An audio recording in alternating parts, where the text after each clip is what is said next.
There we go. Hey everyone, how's it going? Welcome to Repost and Riposte. Gonna have a quick episode today. Don't have a lot of extra time, so I just wanted to basically I had said I was going to do the TSL 5 Standard Saver Bronze Medal match. Had a busy week, so I decided to make sure I got through that this week before the weekend, and I forget, and we miss everything. So, all right. So I am just trying to see if this works. Good. All right. I just was trying to see if that would work. Just experimenting with a certain thing. So, all right. Cool. So that will work for the concept of getting that ready.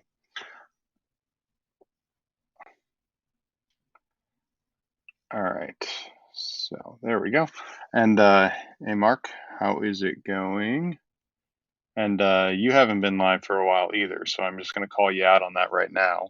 And I know Alec hasn't, and he has a reason, and you probably don't have a good reason. So, let us talk about the TSL 5 Standard Saver Bronze Medal match. So here's how this is going to work. If you haven't seen me do a match analysis before, I'm going to play the match, and then I'm going to go through it kind of on a slower basis and break it down a little bit, break it down some specific exchanges, maybe specific technique, talk about it, and go from there. So you will get a chance at the beginning here to watch the match without my comment. You'll just see the live stream content as it was for the bronze medal match. I've kind of trimmed some of the beginning and the end of this match off just to make sure it would fit on my just to make sure it would fit on the upload into this program, but it should work no problem. If there's something you observed, a question you have, something you noticed, we will, I can call that out when I drop into the sort of play-by-play analysis element of it. So just let me know, and we'll go from there. So, all right. Here we go. And if something's not playing properly, you're not hearing the audio, you're not seeing it properly, just let me know. I'm trying to work this as best as I can. So let's see here. All right, so I'm gonna turn this on. It's Cool. And then I'm going to go right here. I'm gonna maximize that. And sorry, I'm just messing with this just so it is let's see if we can do it this way. Nope. That's the one I want there. Sorry, just first time I've done this part, so I'm just seeing if it will allow me to make that the full screen. There we go. Okay. So I will do this then. So here we go.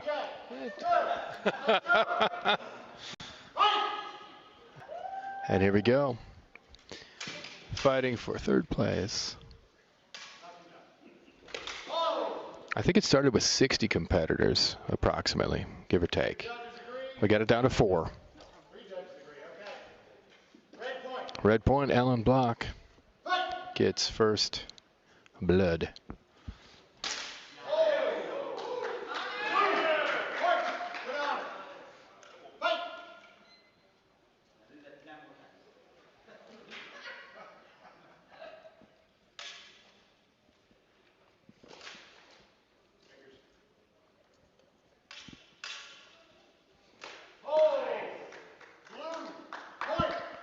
Blue point, 2-1 now for Dale.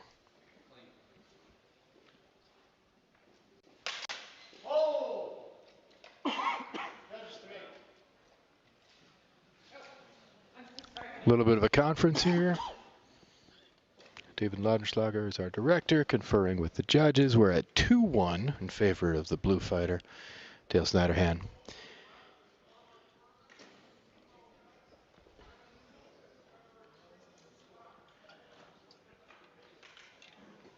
Okay, what angle do we have here? All right.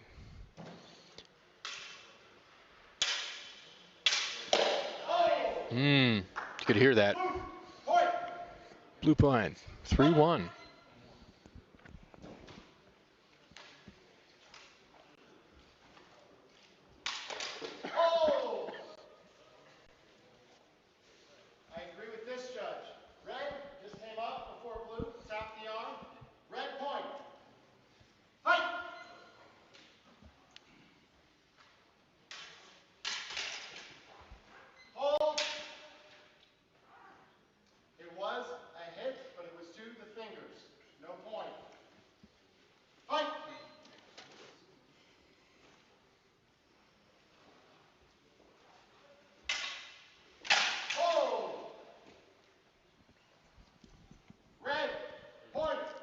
Tied it up at 3-3.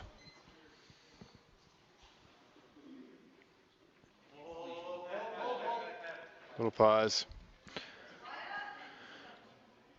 Yeah, Alan's kitty pads got unsecured. Hanging down like, well, like a booty.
Dale got in over the top. That's 5 points. We're switching sides.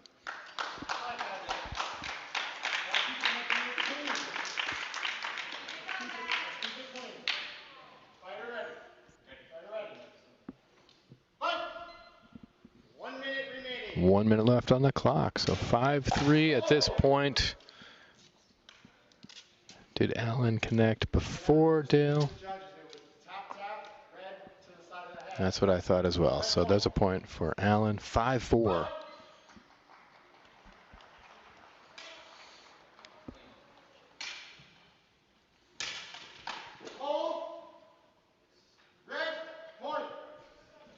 Now it's tied up at 5-5.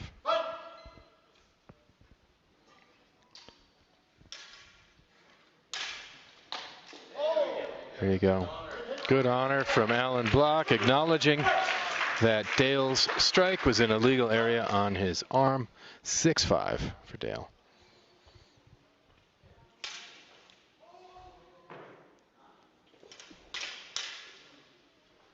Very nice. Good exchange. Good defense from both of these fighters. No point scored. Dale got in over the top. Wow, Ellen was there first. 6-6. We're tied.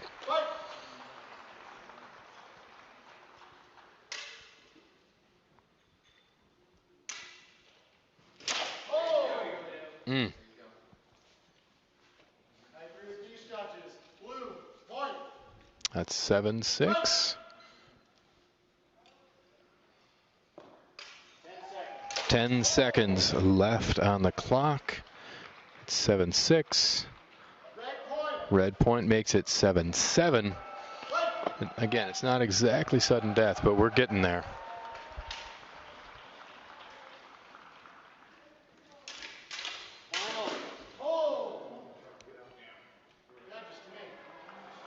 So the clock is just about to run out. We'll figure out what happened, who struck first and where. Based on that, we're going to award a point to one of these fighters, and there's going to be just enough time for a final exchange after that. If they're tied again, after that final exchange is complete, it's going to be sudden death. There's been a lot of that today.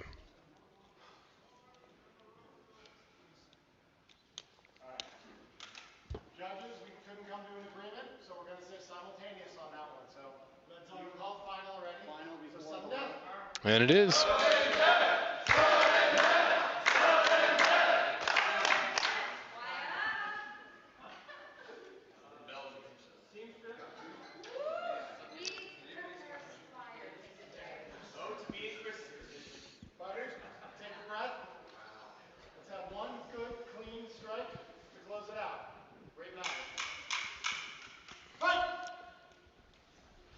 That is my wish as well. A clean strike.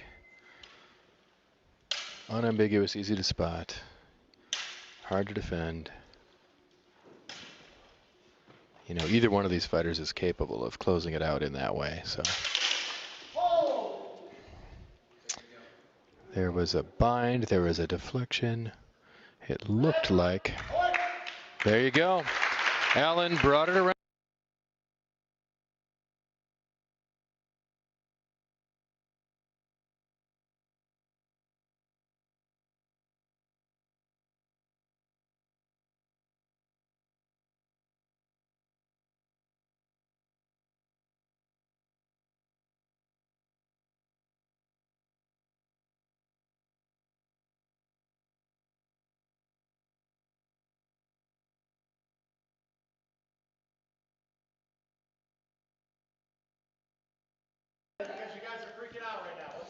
It's a. And here we go.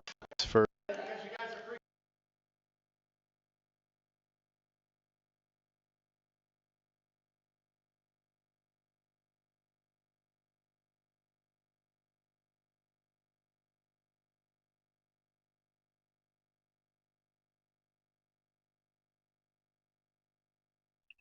Thank you for saying you couldn't hear me. I forgot to unmute my mic after I ended it. So sorry about that.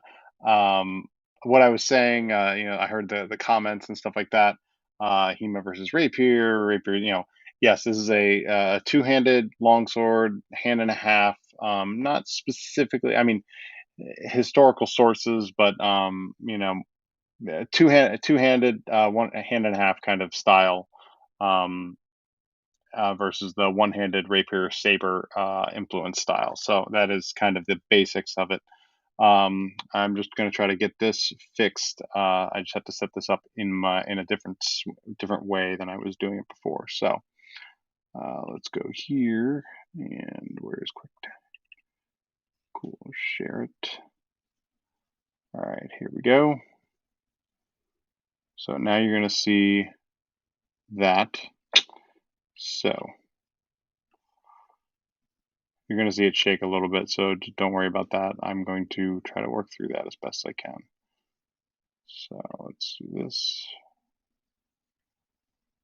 All right. Actually, that'll look like garbage. Okay, I need to full screen it. All right, so I'm just going to keep it like this, and this will work. All right, so we're going to play it again, and I will be talking through it. If you can't hear me for some reason, just let me know. But I think everything should be working now.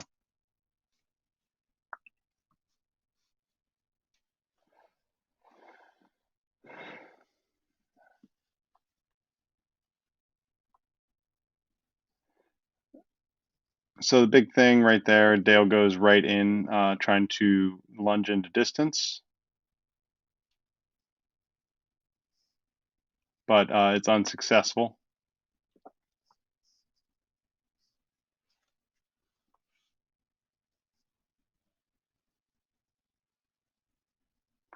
So red got that point. Let's just back it up a little bit. So the big thing, you look, Dale comes in. It's a difficult angle to kind of track it from, but you kind of look at it. The basic is that when Dale goes in, he kind of overreaches and exposes his arm. You can see right there when he tries to go low. So Dale was relying on his distance, his reach, but Alain quickly stepped into distance, kind of did a jumping lunge forward, and tagged the arm because Dale exposed his arm in that instance. So that is the first exchange. Okay, so we'll fast forward a little bit. Watch this next one.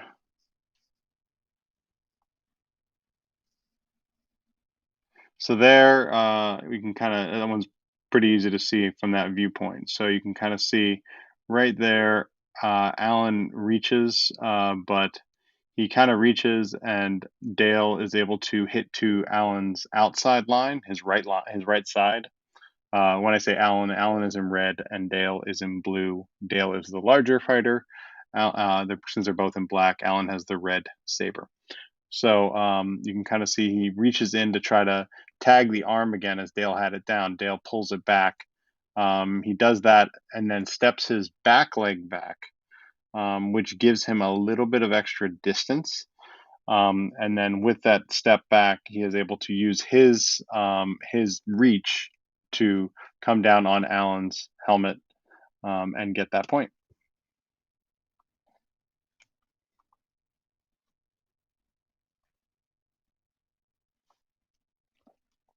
Okay, so the big thing I notice here, I'll just point it out. You can kind of see Dale is a little more forward in his stance. His weight is balanced a little more forward. Allen is tends to be a little more balanced, and that's just some of that is one-handed versus two-handed as well because of the profile nature, needed in a one-handed versus a two-handed style. But just knowing both these fighters, that's kind of how they fight, and you can kind of see Dale's weight is perpetually forward. He's balanced, but it is very slightly forward. So Dale's ability to move back is a little bit would be a little bit degraded, in this instance if there was a quick strike to come in. The quick strike came in there, and he was able to just use the basic pull the arm back because it was literally just within the distance that only required the arm to pull back on. So, and as I said, fingers, it did make contact there, but it didn't. So there, we can kind of see right here. So Allen steps in, expecting to time him in the arm, but he's a little late on it. Um, Dale does a good job of um, getting closing that line a little bit, and Allen trying to cut up. It is unsuccessful in that exchange. So basically, it was just a little bit of timing. Had Allen been a second sooner, had Dale been a second later, the exchange would have, and I mean split second, not a actual second. So Blue gets the point again.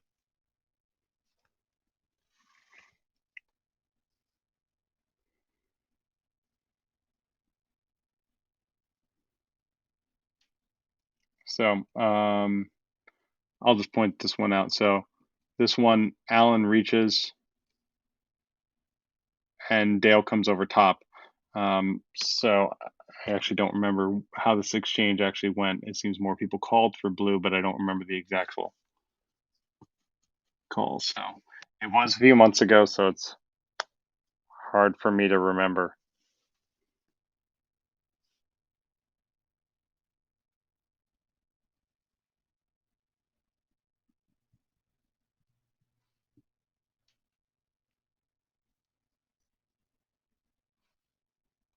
So basically, the reason you do no exchange is because we had two. I'm pretty sure we had two judges calling red, two judges calling blue.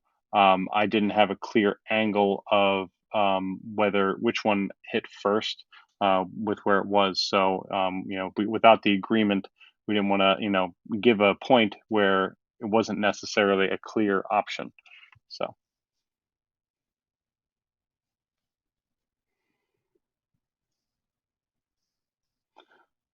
you can kind of see Alan kind of falls for a little bit of a little bait and switch here. So Alan's trying these beat attacks, and he does it essentially three times, which is like three times you've created a pattern. So it's one, two, and then Dale hits him on the second one. So it's pretty much just Dale quickly picking up on a pattern that Alan was trying to use the two-handed stance, and he hits him. The other thing I'll note is that when Dale makes contact here, I'll just pause it on the hit. When Dale makes contact, he actually is hitting Allen on the move with a passing step. So you can see Allen is doing a big passing step to try to get distance, Alain, being the shorter fighter, obviously has to close that distance. So Dale, responding to that while Alain was on the move, gave him a little bit of extra time to make that hit. So he recognized the pattern, and Alain was definitely setting him up for the third time being different. So Dale would think it's coming again, but Dale responded on the second beat attack instead of waiting for another one to come his way.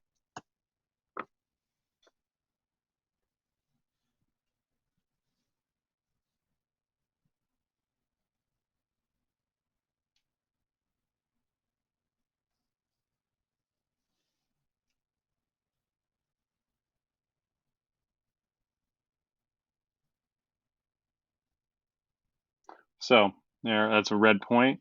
It's a little harder to see on video, but here, let's just see if we can kind of. So obviously there he makes contact. Right there is when he makes that contact. So basically he cuts into Dale's line before Dale can make contact. So it literally is just right before Dale makes contact with Alain. So that's why we called red there. Had a good angle. And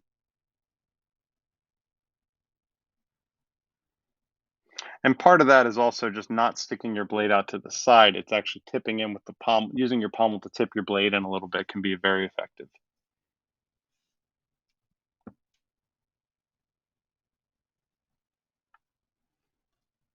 So nothing happened in that exchange. Invalid targets.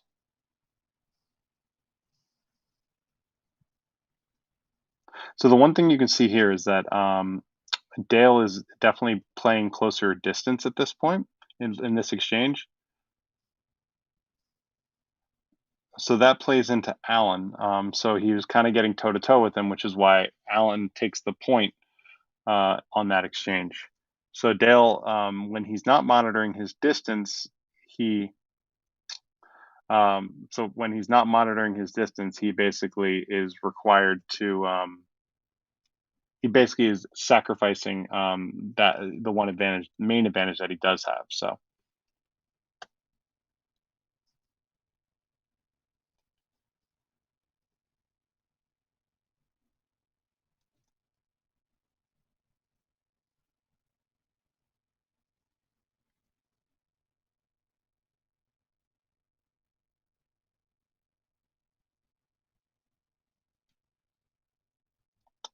I'm just going to show here what happened here. I don't even know if I made a call or not, but so there's that reach, and I believe it might have made contact, so I called it,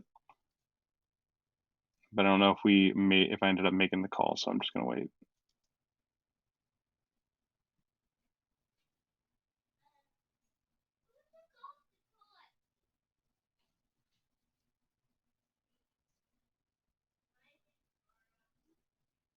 All right, so yeah, Dale had a little bit of a response there, faster than red.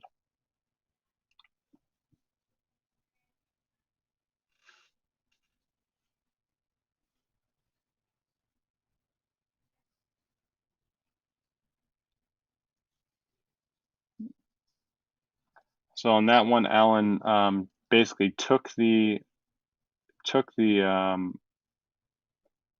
tried to drop under and hit the outside, but Dale got that lunge in, and you can see he takes his arm right there. So hang on 1 second, I will be right back.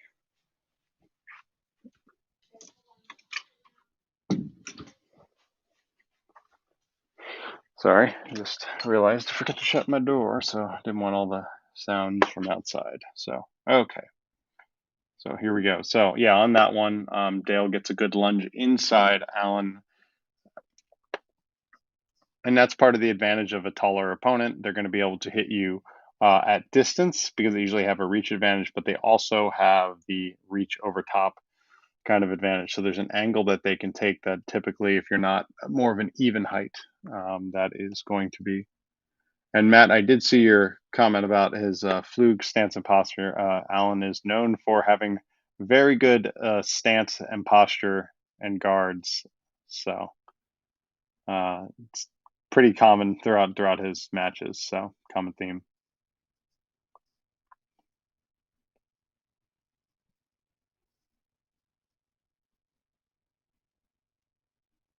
So so basically, I'll play that one back because that one might be difficult to see on camera. So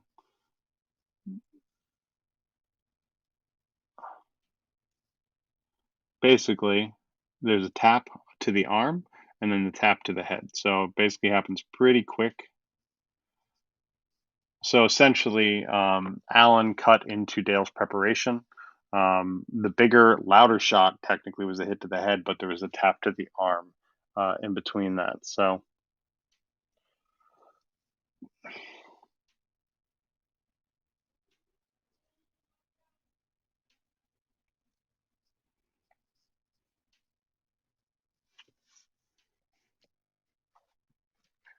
now if you watch the distance, you see Allen keeping a distance, encouraging Dale to move in, right? And then Allen tries to take a subtle angle. That seems to be kind of where Allen is modified his strategy.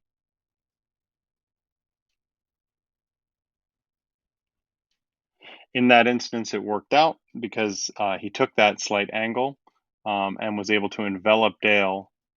And you see right there, you can sort of see right there that he circles and hits Dale's arm as Dale tries to take the lower angle. But basically, the problem being is that as Dale takes that lower angle, you can kind of see Dale's foot is kind of off target. So as soon as he steps over and tries to step back, he basically is pushing his blade to further to the left, basically in line with where his foot is pointing. Now I know he was trying to do essentially an incortada or I forget some of the other terms for it. They escape me right now, but some of those kind of backward steps. But part of the problem is that those are more for a direct extension as opposed to an angle down. So the angle down, as soon as you turn your foot, it's going to drive your point even very slightly, perhaps, but in this case, a little more. So if Dale was in range in that point when he tipped down, he was no longer in range um, because of how it pushed him, and then Allen essentially took the blade the rest of the way. So he was basically Allen was using Dale's angle against him.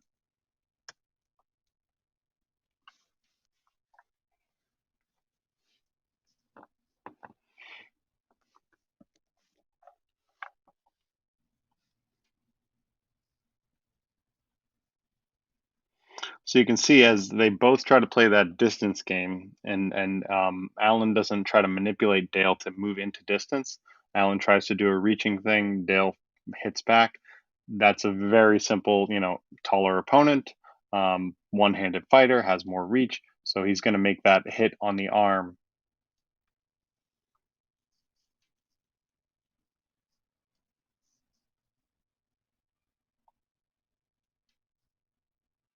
So you can see, they're both kind of keeping Allen's keeping a wider distance. So basically, when Dale tries those thrusts or small lunges, that he's not making contact. So he's not getting the cheap point that a lot of times taller fighters can lure shorter people in because you don't realize the distance that the taller fighter can manage.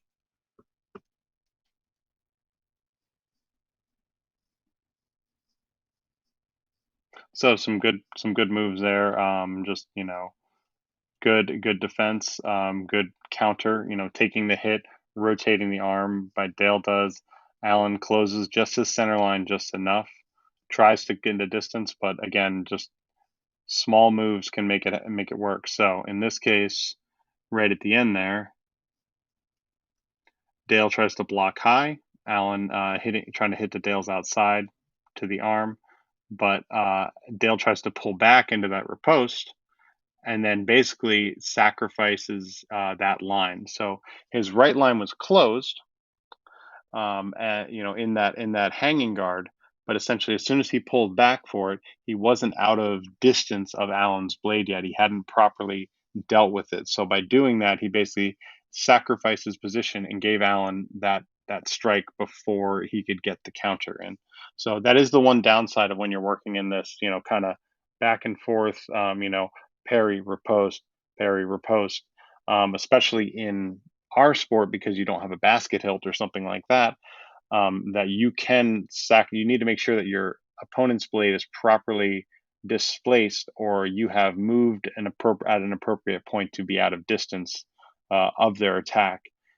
So at that point, maybe there Dale could have taken a specific step, or waited an extra step for Allen to complete his forward action, and then followed up with the riposte.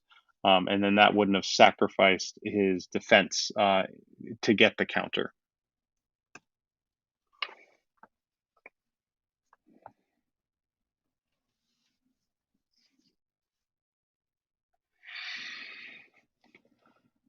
And that is one thing to keep in mind. You know, in some TSL matches, depending on the judges, the experience of the judges, they may not see that subtle slide in and touch, but that is a valid hit in TSL. We want to make sure that the bigger hit, even though it was a bigger hit with Dale's overhead, that you don't, you make sure you're acknowledging that any strike is a strike. So, all right.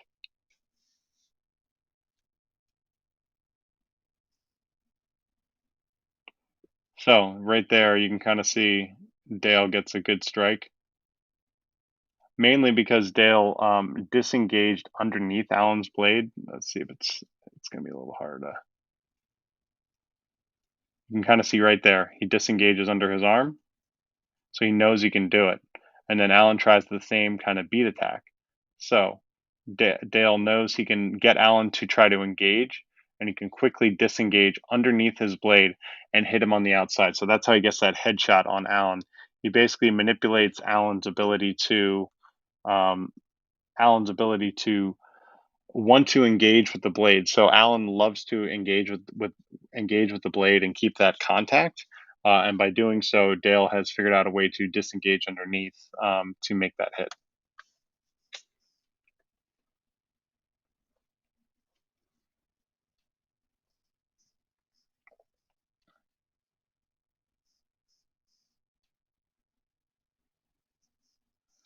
All right, so let's go back and look at that one. So that was a red point, right? So that one, just Dale got caught sleeping, right? Um, Basically, Allen takes the corner. Dale moves in a couple steps, and with Allen taking the corner, he allowed Dale has allowed Allen to take the angle. Therefore, you can kind of see that Dale's inside arm is exposed, and if Allen takes the angle, he's able to reach over and kind of make that happen. So, and Dale tries the same disengage underneath, but Allen is already in motion. So, and because Dale sacrificed so much measure in that earlier point, so like right about, you can kind of see it right here, they're at a good distance. If Dale had started to circle at this point, he would have been at a further distance and it would have slowed down Allen's attack. But right here, he takes a step in, and Allen essentially just kind of does a circle step around him, and then basically moves right in. So from the circle step, he is allowed to lunge there. So, and you can kind of see Dale is also taking a step in. So that step in, while undefended, sacrificed Dale's position.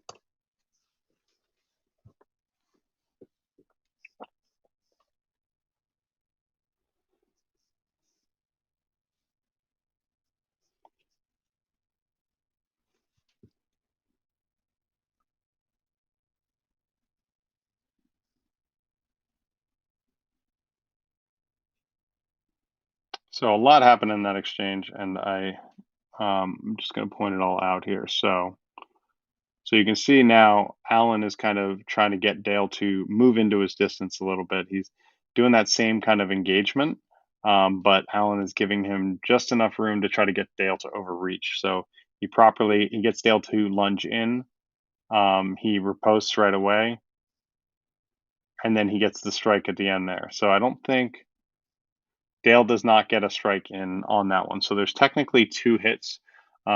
potentially. I couldn't tell you from this angle. I'm pretty sure I called hold right there, right at that hand hit, um, and then he gets the second hit. But I think, yeah, there were some blue calls, so I don't know. So Dale must have made contact with the shoulder at that point as well.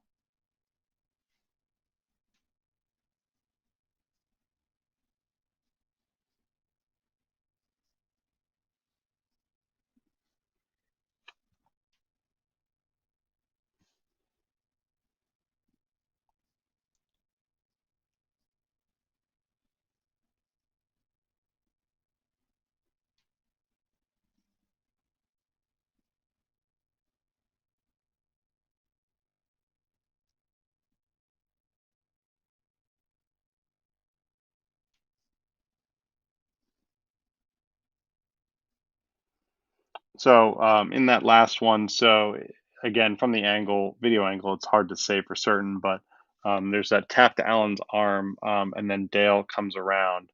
I don't know if that was the simultaneous aspect or if the first hit did not make contact and the Allen's second hit made contact at the same time as Dale was trying to tip his blade in.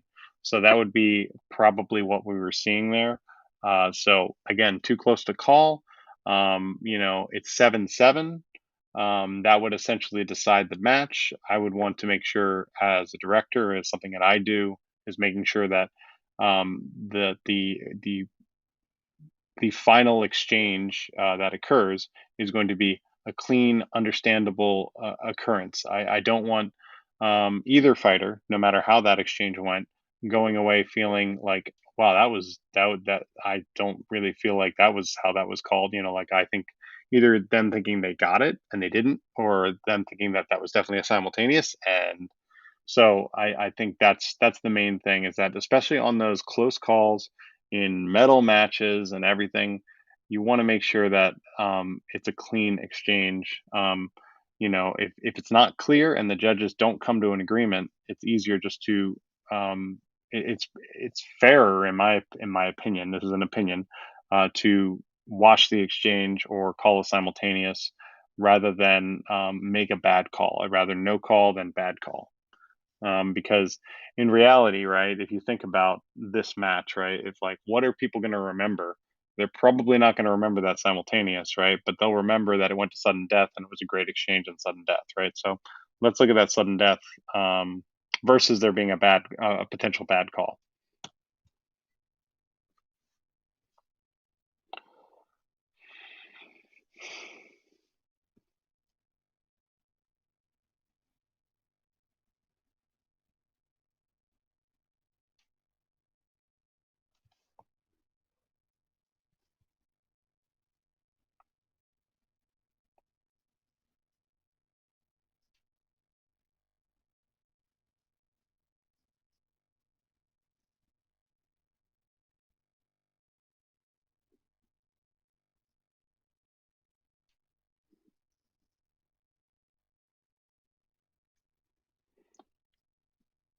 So we did call, that red point because red wins that. So some things I'll note about this exchange because the one thing about sudden death is people change their strategies sometimes. And Dale changes something here. Basically, looking at Watchdale's blade, you can see he is very much being a little more reactionary to every move that Allen makes. And that's where Allen gets this advantage where he can quickly do this jump, this kind of quick lunge inside with a rising blow and is able to make contact with Dale's arm. So you can see right here, okay, good. Allen does the beat attack as should be expected. So in reality, he should know that's coming, right? Because he's been doing that. But you see how wide Dale's moves his blade around? And he keeps that up, and you can see Dale's strikes, and his blade is moving way outside of his body a little bit more. So his moves became just a little bit bigger, which is going to slow down his reaction time. So that's exactly what happens. You can see Dale, in the height of the moment, like how high his blade is there. Allen's never going to be able to hit him there, but I mean, it can tell that he's tense. He's blocking harder to try to protect, to try to make sure his defense is solid, right? But then you can also see his footwork. So his footwork, he steps back, he tries to do a switch, and then basically on each time, right there, Alan gets him to react. Alan gets him to react there. And knowing that Dale's response to that first strike is to come over top, Alan raises into a guard there, is able to bind him out, and then just basically turn the blade down and make contact.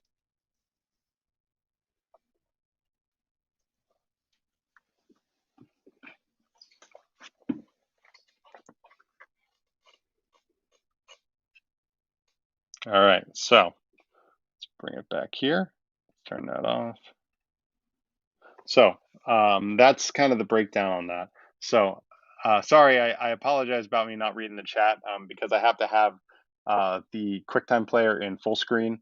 I didn't get a chance to read it. So hello, Jacob. So started Kendo and Santa Maria have been practicing. So cool. Blue has less of an advantage because he has less control of the blade with one hand. Well, that is partially true. But the thing to note about the saber that blue uses in that match is those are weighted as they're back weighted, so they actually handle more like a sword as opposed to your traditional saber, which is more like a light pipe. With that back weighting, you get much more control where you can do quick actions with your wrist. So that is one thing that you can do in that option. The reason that he's doing that, he gets the reach, but he also has control where he can do subtle actions. Whereas if I had, say, an Ultra Sabers, and this is not knocking Ultra Sabers, just means Ultra Saber is a key saber. It doesn't matter. Any standard LED saber, you're going to run into the problem of that you're not going to have that wrist control. So again, apologies for not reading the chat. I just I because it was full screen, I couldn't go back and forth with it. It's the only way I can get that quick play by play where I can go back and forth really quickly. So uh, so why does red not use? I'm just gonna. Yeah, why does red not use an overhand stance against that single hand blue? It's easier to drop the blade than it is to raise it. That is true. What I would say is I know Alan used to operate from an overhand stance a lot more commonly. It was definitely something he did a few years ago. He did it. He doesn't do it that commonly anymore.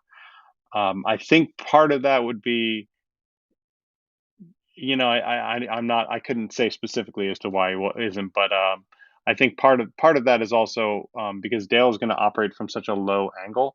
Alan needs to make sure that his torso, is guarded a little bit more. The problem with the drop on the overhead, especially with blades that slip and slide, you're going to have more of that knock off kind of action where you can come down and it just, work from there. So, you know, sorry, apologies, Jacob, if you didn't see that. I just didn't get a chance to look at it while I was reading it play by play. So, if you watch it back later, cool. And Mark, I'm assuming you yelled at him because essentially because of his wider movements in that final exchange. Because there's definite change there that did not happen at any point in the previous match. Maybe a couple times, but very minimal. Not enough to read instinctively. So, but right there, you can see that instinctively. Yeah, you only lose one control one-handed if you don't have an appropriate tool for the job, and you don't train. So that's so. And here's Alan commenting, Dale was strong. Dale had reach and was doing a lot of thrusting, and I had to watch out for any contact to my arms, hands, and wrists. So, yeah, I mean, that's pretty much the key thing. Dale's a one handed fighter, their primary target is going to be the arm, the hand, the wrist. You're looking to defend that area. So you have to make sure that area is working. So, and that's why you're not going to. That's why you're not going to do it against reach. But again, as I also said, if I was in an overhead on a higher stance and I had to suddenly drop all the time, there's more chance of that brush off that's going to leave me open in the arms and the hands. So yeah, I understand, Alan. You're being defensive posture.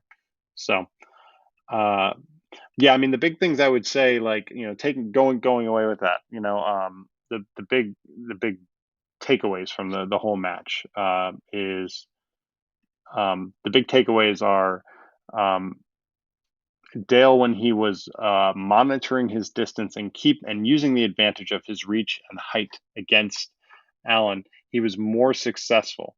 As soon as he started getting into distance more with Allen, and not monitoring that distance and keeping that distance, um, because every time he closed into Allen's striking distance, he was essentially ceding ground, and as soon as he ceded that ground, he lost time because of his reach. He didn't have enough time. If his blade was to the outside, it takes longer for it to get inside, and by that point, the shorter, faster opponent is going to get inside. So it's just the reach versus inside versus outside fighter. Dale needed to keep it like an outside fighter, and he was not. He didn't keep to that the whole time, and when he didn't, that was when he was ceding enough ground.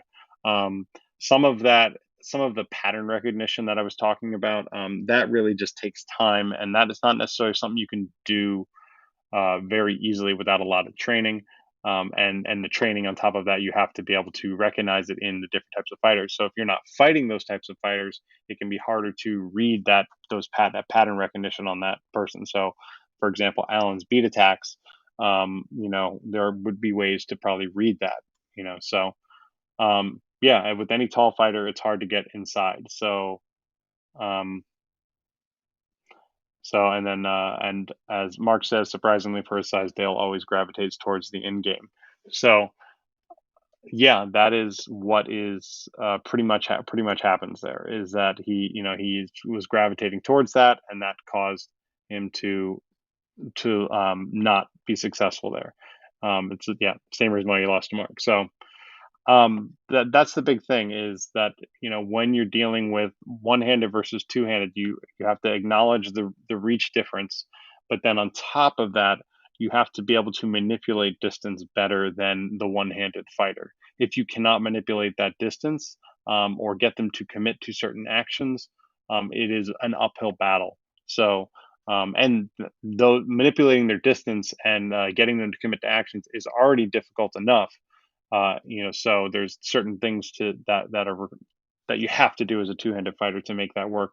And then if you add height and reach to that whole thing, it just increases the amount of difficulty it takes. So obviously, we say reach is life. Height can also be a big factor in how you can do that. So if I was looking at like what Dale could do differently, it would be that when he is reposting to an attack, because he has very good defense, when he's riposting to an attack with a cutting attack, it's that he needs to make sure that blade is proper. The opponent's blade is properly set aside, or at a point where they can't react faster than he can riposte.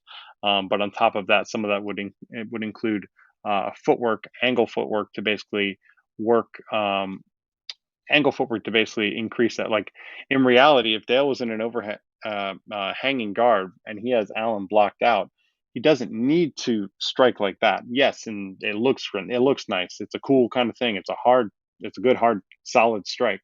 Yeah, he was not hitting hard, but I just mean like it's very clear. But in reality, in you could just walk in. There's no reason you can't. We are not requiring a certain martial quality or something like that for the strike. You could just just walk in. I mean, that's perfectly valid. There's historical references to it. All of those things exist. So that's what I see there, is that instead of a lot of the cuts that occur, and I'm not saying they never valid. I'm saying in certain instances there are points where you're engaged with the fighter, you have closed your line, you have protected yourself, they have no control. When you're in a hanging guard and and you have their blade to the outside, a literal small step to the angle, to say if it's on your right side, a little small step forward and slightly to the right while walking forward and maybe an extension, and you've hit your opponent. Um, that's the big thing. Two-handed fighter, um, pretty much you got to do what Allen did: work the distance, get them to move inside, get them to not, get them to react to certain things, overreact to things, because their recovery time is going to be slower for a one-handed fighter because of the heavier weapon. That is, those are all things that you need to manipulate in order to get that one-handed fighter to commit to something or to make it to basically, as I've learned it, we call it let your opponent tell you how they want them to die, how they want to die. So they are giving you telling you the opening. Your opponent tells you the opening. You don't create the opening. You create the conditions for it, but let them tell you, because it isn't always necessarily the same area with the same person. You could do the same exact um, technique to create an opening, and it could create a different opening depending on the opponent. So let them tell you how they want to be hit, right? Yeah, making my opponent run onto my blade is one of my favorite things. It works.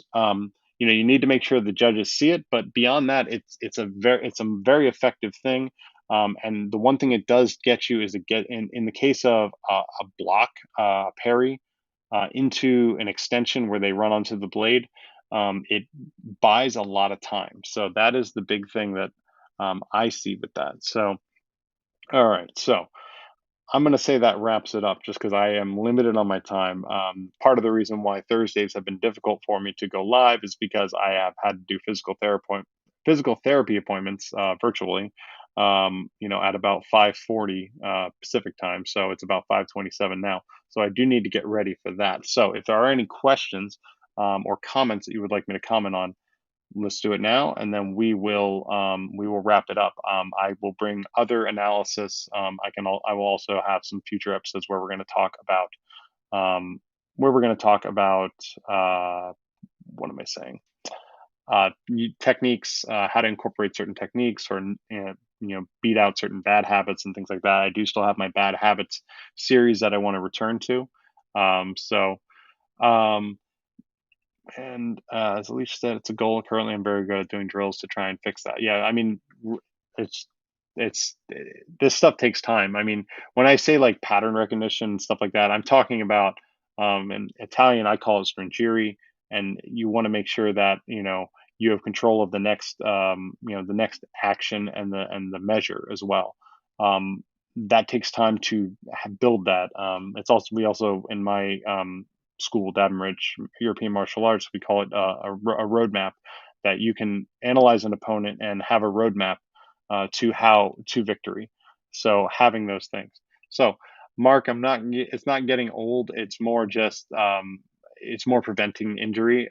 It's not major. It's just some shoulder things that because I sit most of the day. I look at. I just need to. I've been working on it, making it even stronger because I'm inactive, sitting at a computer most of the day, and then other parts of the day I'm using it more heavily, with training and things like that.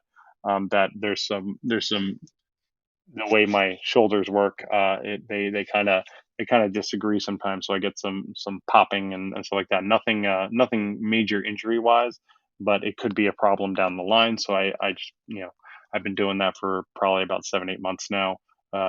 Virtually doing getting that and trying to fix my get my shoulder even stronger. So, but I do have a pull-up bar now, and that is really helpful in making sure that my shoulder doesn't feel weird after a training session. I was doing training LED saber yesterday. I was doing rapier the previous day, and I can definitely feel it a little in my shoulder. I just literally can hang from a pull-up bar, and my shoulder can feel a lot better. So anyway, I'm going to wrap it up. I will. Mark said he's going to be back next week. I don't think Alex is going to be back yet. He's still got to figure out his schedule, and he will be back as soon as he can. I will hopefully be back on a Thursday. I would love to keep it more consistent, but I can't promise that. So possibly Thursday, possibly Friday. What day is that? That is October 1st. That's a possibility as well. Yeah, Mark, it's not really I have to get better before the next tag match, but it's not really an injury per se. It's really just making it that much stronger as opposed to a specific injury. I didn't actually injure it in any way. It was just that, like, if I reach like this and overreach, there's some popping in my shoulder that occurs, and it's just not certain muscles are a little weaker. So it is not in any way something that is going to lead to major injury. It's just something I gotta work through. So all right, I will be back next week. Mark will be back next week. I'm assuming on Tuesday for him, probably Thursday or Friday for me. I might have another match, or I might talk about something. It kind of also depends what the weather is, because if it's like 90 degrees or 92 degrees or 95, I think it's like we've had some hot days recently. If it's cooler next week, I can do one from my garage. But if it's not, I'll do one up here, and I'll do another analysis kind of episode. So either way, something to look forward to. And I will. Everybody stay safe. Keep training, and united through Sabres.